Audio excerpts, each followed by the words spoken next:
On est à la veille de Asara B'Tevet, 5786. Et Asara B'Tevet, c'est quoi Asara B'Tevet? Tiknou Chachamim. Chachamim, ils ont institué Asara B'Tevet parce que, comme ce qu'on a mentionné ça, Shabbat, c'est qu'il y a eu un Matzor. Ça veut dire que Jérusalem a été assiégée. Et à partir du moment où on appelle ça Trila des Puranuta, ça veut dire que c'est le début même de la Puranut, c'est-à-dire donc des malheurs qui sont arrivés au Ham Israël, parce qu'à la suite de ça, après Shiva Asar Betamouz, il y a eu la brèche, etc., jusqu'à la destruction du Beth Amikdash. C'est la raison pour laquelle il y a lieu de faire un Taranit, et chaque année, on va faire Asara B'Tevet un Taranit. Maintenant, je tiens à préciser et à rapporter le Rambam. Le Rambam nous dit, le écart du Taranit qui est donc l'essentiel même dans un Taranit, c'est quoi un Taranit? Ce n'est pas pour jeûner, parce qu'on voit très bien que pour un Tcheniva, Kadosh Baruch Hu, on dit qu'il n'a pas vu Sakam Vetaranitam, c'est-à-dire le fait qu'ils ont mis la cendre sur la tête et qu'ils se sont revêtis avec des haillons et qu'ils ont fait le Taranit.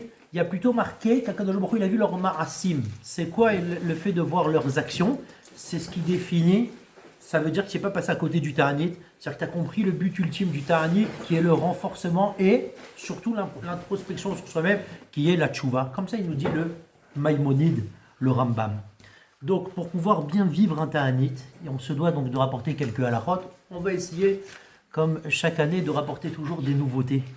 Pas des halachas classiques, mais ce qu'on a besoin, bien entendu, on va le dire, des halachot classiques, mais des petites nouveautés. Déjà, pour commencer, il faut savoir qui c'est qui est chayav et qui c'est qui est patour du Ta'anit. Qui a le devoir de faire le Ta'anit et qui c'est qui est patour du Ta'anit. Donc ça sera Shulchan Aruch, de manière explicite. Il nous dit, dans Siman Taf Kuf Nun Seif Aleph, il nous dit que Anashim Venashim, que ce soit les hommes et les femmes, à partir du moment où on arrive à la bar mitzvah bat mitzvah, on se doit de faire le Taranit. Maintenant, quelque chose que j'ai découvert cette année, c'est un minhag qui a été répandu donc à l'époque, on va rapporter les Bekorot, qui nous dit que les femmes et les jeunes filles, en ce qui concerne les trois Taraniot, pourquoi je dis trois Taraniot? Parce que le Taranit qui concerne Taranit Esther, il est de toute façon beaucoup plus calme. Mais quand je parle de Tzom Gedalia et Asara B'Tevet, et Shiva Asar Betamouz, eh bien, les femmes et les jeunes filles étaient dispensées de base de ces ta'aniyot-là. Qui pour et Tisha B'Av, c'est sûr qu'ils le faisaient. Pourquoi? Parce que peut-être qu'ils étaient donc plus faibles, et donc on leur permettait de ne pas faire ce ta'anit. Et ça rapportait comme ça, donc dans les Mekorot, je vous cite, on en a rapporté tout à l'heure, Sefer Tzadikim, Sefer Piskei Tshuva, Shutzvi Tiferet, Munkat, etc. Et le Rav Shlomo Zalman Auerbach, il nous dit que justement pour Shiva Asar Betamouz, le 17 Tammuz, ils étaient exemptés, les femmes et les jeunes filles. Pourquoi? Parce que c'était un Ta'anit tellement long, c'était les jours les plus longs de l'année, qu'on les dispensait de base. D'ailleurs, à Tibériade, ils dispensaient de tous les Taraniyot, à part Tisha B'Av avec Kippour, de ne pas le faire. Mais bien entendu, il était contre ça. Il disait donc qu'on ne s'appuie pas sur ça. Mais lorsqu'il y a une siba, lorsqu'il y a une raison d'être mékel, d'être plus cool, on va pouvoir faire jouer ce minag-là.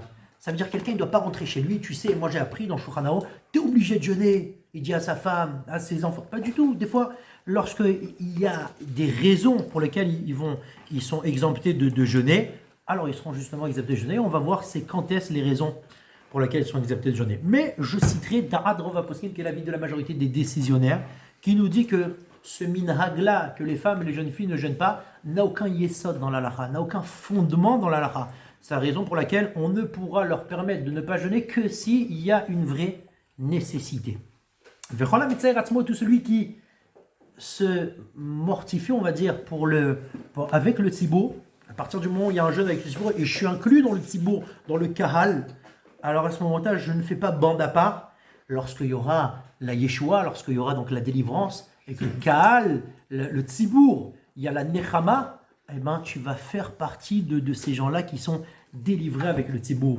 Mais chas v'shalom, si quelqu'un il fait bande à part, la Gemara Maseret Ta'anit Daf Lamed, c'est rapporté dans Daf Lamed Amoud Bet, c'est d'ailleurs aussi au début de Maseret Ta'anit, je ne me rappelle plus, aussi Zayin, c'est ça ce qu'on avait rapporté, c'est que quand quelqu'un il se met bande à part du tzibour, c'est comme si des malachim lui posent la tête sur lui et ils disent, Malacha Hacharet, plonisé chez Piresh Miasbour, cette personne-là qui a fait bande à part du tzibour, Yehiratzon, qui ne fasse pas partie du rachat du tzibour. C'est pour ça qu'il faut faire très très attention à ça. Et je citerai la chose que j'avais citée il y a quelques années, c'est magnifique. Kol amitabel al Yerushalayim zoche veroe besimchata. C'est rapporté dans la fin de la Gemara de Maseret Ta'anit où celui qui prend le deuil sur Jérusalem, il verra la reconstruction de Jérusalem. Le problème ici, c'est que c'est au présent. Zoché voroé besimchata. C'est bizarre de dire ça au présent, ça serait louche magnifique, Rabbi Chaim. C'est bizarre de dire au présent, il faut dire izke veiré besimchata. C'est-à-dire qu'il méritera et il verra la reconstruction. Oh, Ganouz. Razak, ça c'est la réponse, qu'on a kavod. Ça veut dire que, pourquoi tu me parles au présent? Il faut me parler au futur. Quelqu'un qui est mitabal Yerushalayim, izke veiré besimchata. Pourquoi tu parles au présent? La réponse est la suivante, magnifique. Et j'avais vu dans le Malbim, mais c'est rapporté donc dans les Mefarshim, que ce fameux Or HaGanouz, qui est la lumière, à l'époque, on pouvait voir Mikatse Vatkatse Shel Haolam, elle a été enfouie, elle a été dissimulée, Kadosh Baruch Hu, il l'a enlevée, elle sera de nouveau reproduite, elle va éclairer de nouveau les Hatig Lavo.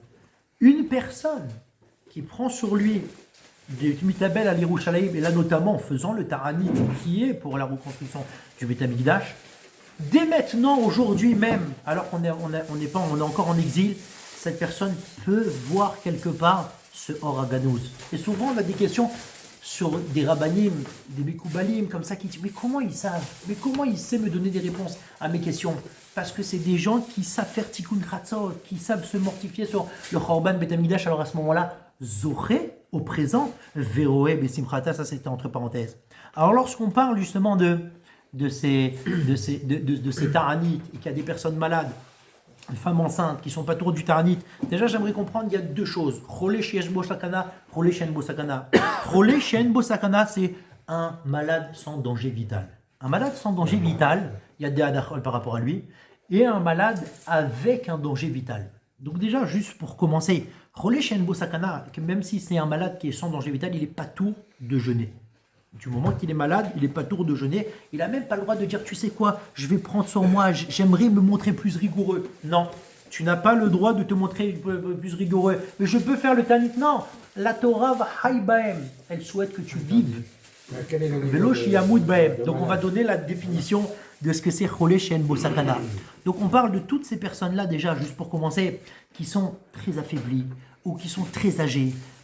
Le taranit, de toute façon, les médecins disent que ça pourrait engendrer que quelque part une détérioration de leur état de santé. Alors à ce moment-là, ils sont pas trop du taranit, même si aujourd'hui tu les vois, ils sont avec le sourire, ils marchent, ils courent. Non, ils ne peuvent pas faire le taranit. Et quand je prends la définition précise d'un cholé she'en bo sakana, à tout âge, un cholé she'en bo sakana, c'est-à-dire un danger sans un malade sans danger vital.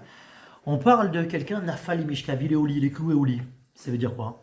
On parle des fois que la personne a des maux de tête très très puissants, a des maux de ventre très puissants aussi, très forts, et il a des vomissements, il a des étourdissements, il se sent pas bien, il n'arrive pas à tenir debout. Cette personne-là s'appelle Cholé she'en bo sakana, il n'est pas tour de faire le tanit. Quand je parle de Cholé sheyesh bo sakana, et pourquoi j'en parle, Cholé sheyesh bo sakana? Quand il y a un danger, s'il y a un danger, mais tu peux me mettre Halal Shabbat. C'est une mitzvah de transgresser le Shabbat pour un Cholé sheyesh bo sakana. Pourquoi j'en parle? Parce que des fois, ça ne se voit pas. On parle de quelqu'un qui a fait un AVC il y a quelques années. On parle de quelqu'un qui a fait ce qui s'appelle aussi un accident cardiaque, ou toutes sortes de choses comme ça, où il prend des antibiotiques, et parce qu'il avait eu une infection, etc. Ces gens-là, eh bien à ce moment-là, ils sont pas taureaux du Ta'anit. Mais tu les vois bien aujourd'hui, tu les vois, ils sourient, tout ça. Ils sont pas taureaux du Ta'anit. Quelqu'un qui a fait une chirurgie, quelqu'un qui a fait une opération. Et cette opération, on a dû l'endormir de manière générale.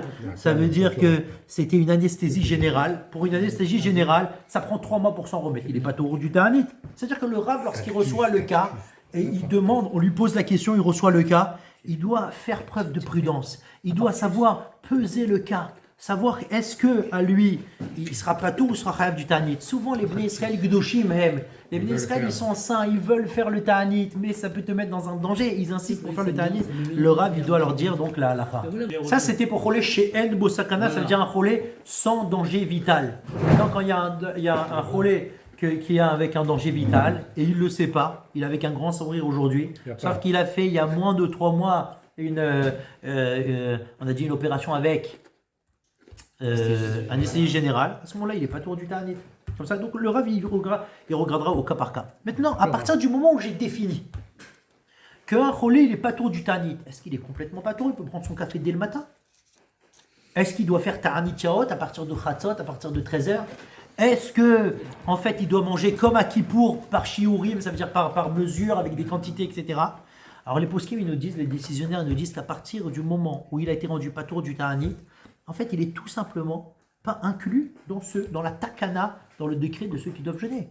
Il est patour bonnement et simplement du ta'anit. Ça veut dire quoi? Ça veut dire que cette personne peut prendre son café dès le matin, cette personne peut manger, et même s'il veut rajouter, il a le droit. Mais pas Befarassia. Alors attention, je vais parler de ça. Et plus que ça, il ne faut pas aussi qu'ils prennent la viande et du vin, de faire comme ce qu'ils diraient des plaisirs gastronomiques. Ah, voilà. Ça veut dire que non, il faut quand même être solidaire avec le Thibaut. Bien entendu, il doit être discret, il doit faire attention à ça, il doit manger de manière discrète pour ne pas que d'autres personnes disent bah, c'est sûr qu'on a le droit de manger aujourd'hui, ou alors qu'on le soupçonne, qu'il ne fait pas le taranit, etc. Aussi de ne pas manger donc, des aliments qui vont lui faire, qu'on voit qu'il a mangé, qui vont lui faire une haleine, riachapé, c'est ce qu'il appelle riachapé. Et aussi le fait de rentrer à la choule et tout le monde est fatigué à Mincha et lui il a la pêche parce qu'on sent qu'il a mangé. Ça aussi c'est pas bon. Quelqu'un qui n'est pas trop du ta'anit, c'est bien qu'il le rachète avec la tzedaka, c'est une chose. Il n'est pas obligé, mais c'est bien. Et on a posé la question Shabbat et on a dit, d'ailleurs je l'ai écrit dans mon groupe, est-ce que lorsqu'il y a un ta'anit demain, c'est-à-dire ce soir, d'ailleurs c'est ce soir, est-ce qu'on a le droit de faire un repas copieux, un repas de bien manger, comme avec première entrée et deuxième entrée, on va bien manger, ou alors non, tu manges comme tous les soirs de la semaine normale, tu as l'habitude de prendre un bol de céréales avant de t'endormir, tu prends juste un bol de céréales. Alors il faut savoir que oui, il y a un minhag, on avait cité les sources, de ne pas manger plus que d'habitude. Parce que sinon tu reçois rien dans le jeûne. Il y en a qui se gavent et qu'en plus ils ont mal au ventre le lendemain. Ils ont pas du tout faim. Donc il y a oui un mina comme ça. Mais bien entendu, c'est que midat chassidout, c'est que donc, de la piété. Mais de toute façon, tu peux, surtout de nos jours, on est très fatigué, d'orhalash. Ça veut dire que c'est une génération, on est fatigué, c'est sûr. Que si ton intention, et encore une fois je répète, ton intention elle est pour bien tenir pour le jeûne demain. C'est pas pour aller faire un repas pour faire un repas. Et bien c'est sûr que ça sera moutard. Et après, on a cité aussi le fait que. Donc, on a dit quand est-ce que commence le ta'anit, quand est-ce que finit le ta'anit. Il y a une marloquette, est-ce que ça commence 90 minutes avant le Netzachama, 72 minutes avant le Netzachama. On prend la Kula. La Kula, 72 minutes avant le Netzachama. On a inscrit 6h38 parce que ça dépend comment on calcule les 72 minutes. Et c'est la raison pour laquelle c'est un ta'anit qui est dérabanan, c'est la Kula. Maintenant, quelqu'un, et ça, s'il faut le citer, même si on le dit, mais c'est pas grave, on va le répéter. Quelqu'un qui part dormir, il faut savoir qu'il y a deux choses qui commencent un ta'anit. C'est soit alot hashachar, c'est-à-dire l'aube, soit le fait d'aller dormir. Quand tu t'endors avec un sommeil profond, c'est ça qui démarre ton ta'anit. Donc, tu veux manger le matin, demain matin, on se doit de faire un tnaï, une condition. Je mangerai demain. Il faut le verbaliser, il faut le sortir de sa bouche. Quelqu'un qui ne l'a pas dit, c'est pas sûr qu'il a le droit de manger le lendemain. Il ne peut pas manger, peut-être boire, mais pas manger. Donc on avait dit le fait de mettre un réveil, ça fait office comme si une personne a fait le tnaï, et c'est la raison pour laquelle il a fait la condition, c'est la raison pour laquelle il pourra manger. Mais d'après le Mikoubalim, mais ça il faut lui dire et le répéter, ceux qui font d'après le Zarat à Kabbalah, le fait de dormir, c'est comme si tu as commencé le jeûne. Donc tu ne peux pas pour autant manger. Tu peux boire, mais tu ne peux pas pour autant manger. Est-ce que quelqu'un qui dit de toute façon, moi je ne mangerai pas le matin, je vais que boire. Est-ce que je dois aussi faire la condition? Moi c'est juste un café que j'ai besoin. Est-ce que je dois aussi faire la condition? C'est une marque loquette, c'est bien de faire la condition même pour boire. Si tu n'as pas fait la condition, tu pourras boire. Maintenant, on a cité aussi d'autres cas qui sont, est-ce qu'on a le droit de se brosser les dents le jour d'un ta'anit? Alors se brosser les dents, c'est forcément tu rentres de l'eau dans ta bouche. Rentrer de l'eau dans ta bouche, c'est pas bon parce que tu risques de boire. Donc on peut pas se brosser les dents. Mais quand il dit moi je peux pas ne pas me brosser les dents pendant un jeûne et c'est pas bien, ça fait souffrir la société autour de moi. C'est pas bien. Donc il dit j'ai besoin de me brosser les dents. Il pourra.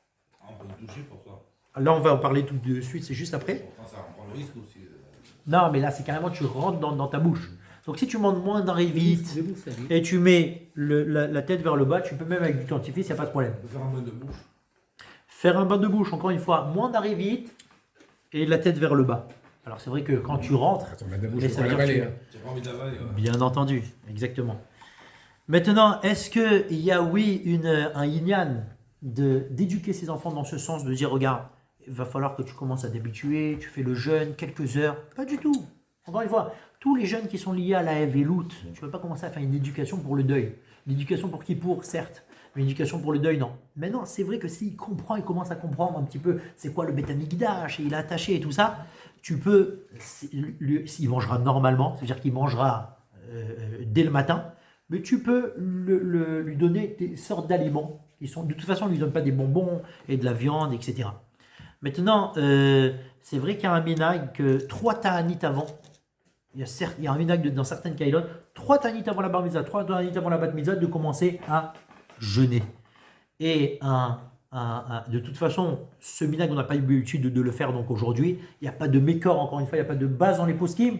On peut ne pas jeûner jusqu'à la bar mitzvah, jusqu'à la bat mitzvah. Il n'y aura aucun problème par rapport à ça. Se doucher pendant le ta'anit, comme ce que Rémi l'a dit, est-ce qu'on a le droit donc de se doucher pendant le ta'anit ou je ferai la khumra comme à Tisha B'Av, à Yom Kippour, etc. C'est vrai qu'il y a une khumra, d'après ce principe-là, de ne pas se doucher. Je ne sais pas, c'est pas longtemps que j'ai appris qu'on avait le droit. Alors attends, parce qu'il y a oui un minag, mais tu n'es pas obligé de le faire. Il y a un minag, mais tu n'es pas obligé de le faire. Mais c'est sûr que par rapport aux chaussures qui ne sont pas en cuir, il n'y a aucun minag comme ça, tu mets des chaussures normales.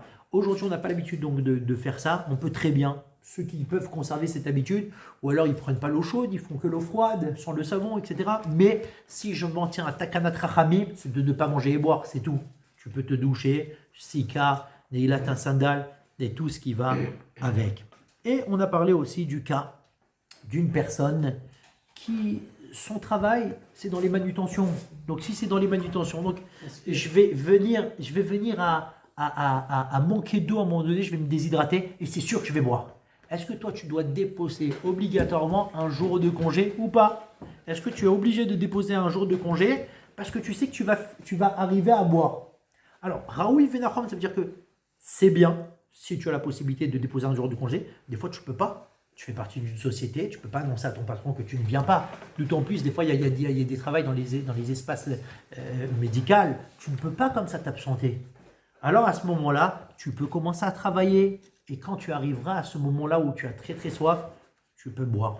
Pour ne pas arriver à ce problème-là, là, on va utiliser ce qu'on a dit tout à l'heure, de boire avec des quantités très très infimes pour pouvoir ne pas arriver à cette situation-là. Et on va citer encore cette fameuse halakha tellement connue, mais on va essayer de comprendre la raison profonde. Quelqu'un qui prend une pomme, il se rappelle que c'est le tarni. Est-ce qu'il doit faire croquer dedans ou pas? On a un problème de bracha levatala. Le Ben Ishraï d'un côté, il dit, tu me dis Baruch Shem Kevo Norto Lavet, tu ne touches pas à la pomme. Le Rav va dire, qu'est-ce qu'il dit? Il nous dit qu'il faut goûter la pomme. Pourquoi? Parce que Rav Yosef, il tient le principe que bracha levatala, le Shem Hashem, lorsque tu dis Baruch Hashem, eh bien c'est Deoraita. Et le jeûne, c'est Derabanan. Vaut mieux enfreindre le Derabanan que le Deoraita. C'est la raison pour laquelle tu goûtes un petit peu. La Moshe Shtenbourg, il dit tu goûtes et tu recraches. Rav Yosef, il dit tu goûtes et tu avales un tout petit chiot. Mais le Ben Ishraï, je finis ça, le Ben Ishraï il dit non, tu goûtes pas, tu dis Baruch Shem Kevo Norto Lavet, parce que la bracha, c'est pas un Deoraita, c'est un Derabanan. Mais la bracha, en fait, il faut manger pour que ça soit valable. Pour que ça soit valable, il faut manger. Donc comme c'est un Deoraita de Bracha Levatala, donc c'est pour ça que je suis obligé de manger. Parce que je ne veux pas enfreindre un Deoraita. Mais d'après le Ben Ishraï, non. Comme c'est un Derabanan, avec le jeûne qui est Derabanan, tu diras Baruch Shem Kevoto Lavet, comme toute Bracha qu'on a fait Levatala. Mais Kippour et Tisha B'Av, on mange? Non, Kippour et Tisha, c'est beaucoup plus Ramo, c'est beaucoup plus Ramo et qui est la Kippour, c'est des Khumra. Ah, en plus, on est dans le carré.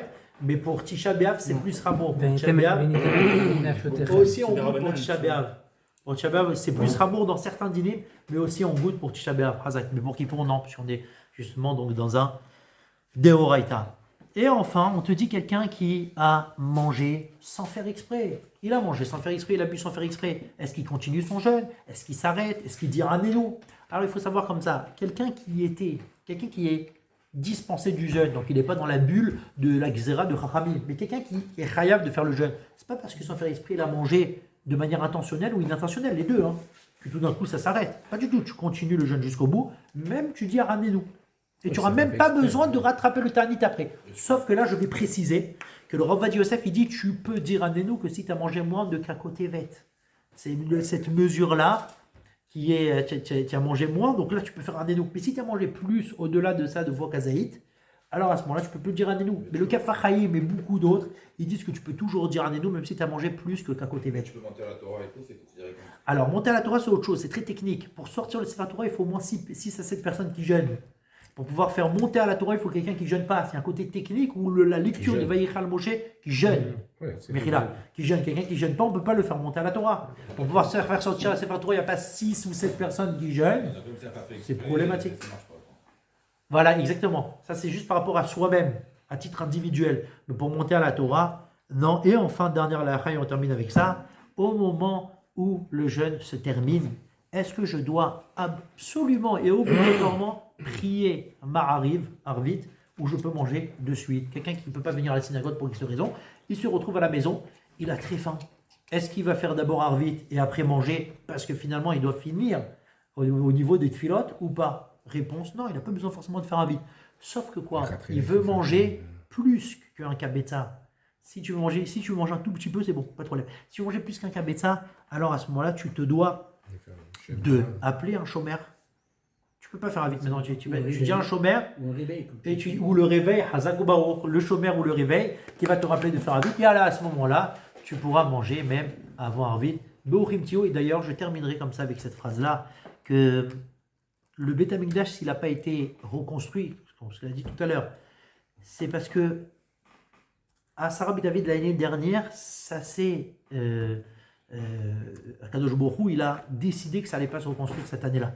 Mais si cette année, Bezrat Hashem, on prie pour que c'est décidé, Bezrat Hashem, que la reconstruction du Beth Amikdash à Sarah David, c'est comme si c'est le Rosh Hashanah qui va décider si le Beth Amikdash va construire.